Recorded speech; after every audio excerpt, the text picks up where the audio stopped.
was scary what I had to do to lose the last 10 pounds. I'm a licensed clinical social worker with a passion to help women eat, move, and live a life of mental and physical wellness. Those last 10 pounds hanging around in places like our belly, thighs, back of the arms, in protest to leaving easily can be so very frustrating, right? Maybe it's just me, but at the start of my weight loss journey, the weight seemed to magically fall off. I would have back-to-back weeks of seeing the number on the scale go down.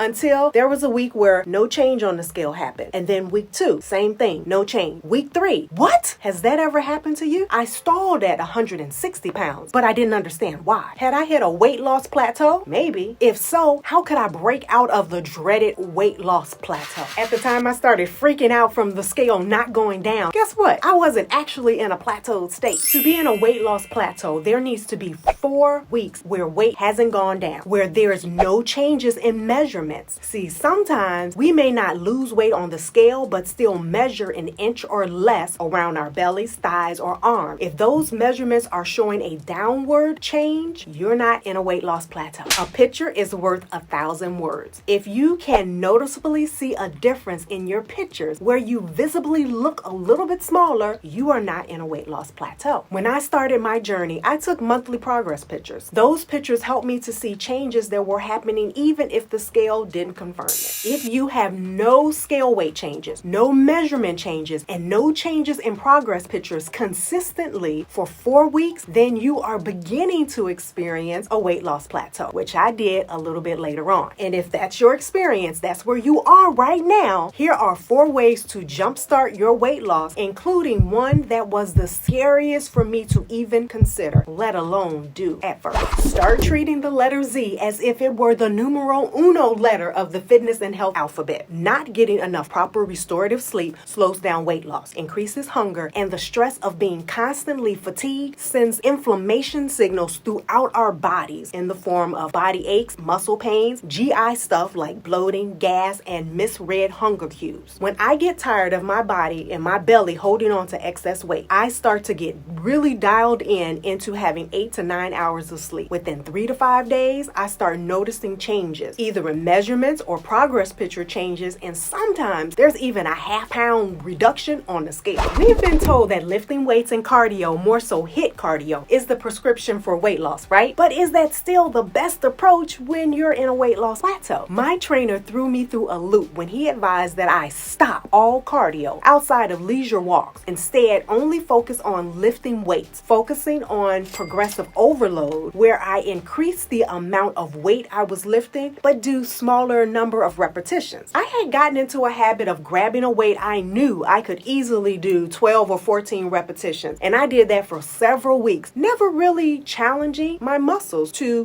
build, do, burn more. I know we still get a little weirded out when we hear the words weight and lifting, and we think big, Hulk Hogan. So lifting more weights is not necessarily the only way to do progressive overload. You could continue to use the same amount of weight while actually increasing the number of repetitions. So you're just doing more curls or more squats, or increase the intensity where the amount of recovery and rest time in between each exercise is a little less. Sometimes, we will exercise and we'll sit and wait, a minute or two before we jump back into it again. So then you would lessen it. You would maybe only rest for 45 seconds and then jump back into it. Telling you to break up with cardio, I know it creates fear. Rest assured, the break from cardio was only for a few weeks. I was back to doing my sprints afterwards. Speaking of cardio, what kind of cardio do you do? Is it jumping ropes, sprints, jogging? Tell me in the comment section below. The whole weight loss journey can feel kind of topsy-turvy, where what's up is down, what's in is out. For me, in the beginning of my weight loss journey, I was eating less and working out more, like twice a day, really hard, because I was seeing results and I wanted to keep those results, and that's all I knew at the time. I've since learned there's a different, more sustainable way. However, but I'm gonna be honest with you, when you've been doing something that has worked and then you're told to scale back on the amount of exercise or just like your eating plan, can we just say panic? Both my trainer and nutritionist told me that I needed to decrease the amount of exercising I was doing.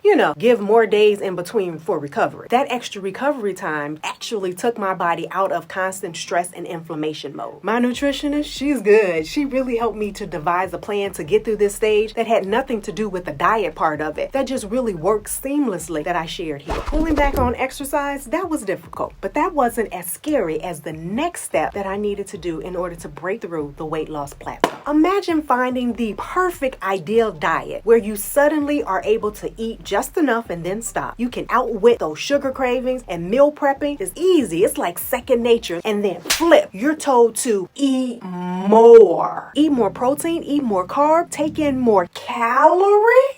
I upped my calories. I ate double the amount of chicken, double the amount of seafood, and double the amount of carbs. Whole food carbs, not cake or candies. Which you could if you wanted to, but not eating cakes and candies, that was a personal choice for me. I was healing from IBS-related symptoms and chronic fatigue, and sugary foods was just not part of that whole healing gut plan. Besides, I was coming undone mentally with just the thought of eating more food. So sugar, that probably would have broken me. Setting aside dedicated times where you increase your caloric intake, called refeeds, is another way to shake things up on this weight loss plateau. Refeeds work by resetting our metabolism, which actually increases our body's caloric baseline, which is so super cool because it gives us leverage later on down the road when we decide we want to eat in a slight deficit. That deficit is higher than what it was at first before we had that weight loss plateau. Plus, when we eat at maintenance, because we can't and shouldn't forever be in weight loss mode, there needs to be maintenance calories at some point in our lives. When we do this refeed, our maintenance level is actually higher, so we get to have more food. Yay! During this time, I cried and complained to my trainer and the nutritionist, how long is this going to take? When will I start to see progress? It took, I'm curious, how long do you think it takes to break out of a weight loss plateau? 2 weeks? A month? 3 or more months? Let's have that discussion down in the comment section below. Eat well,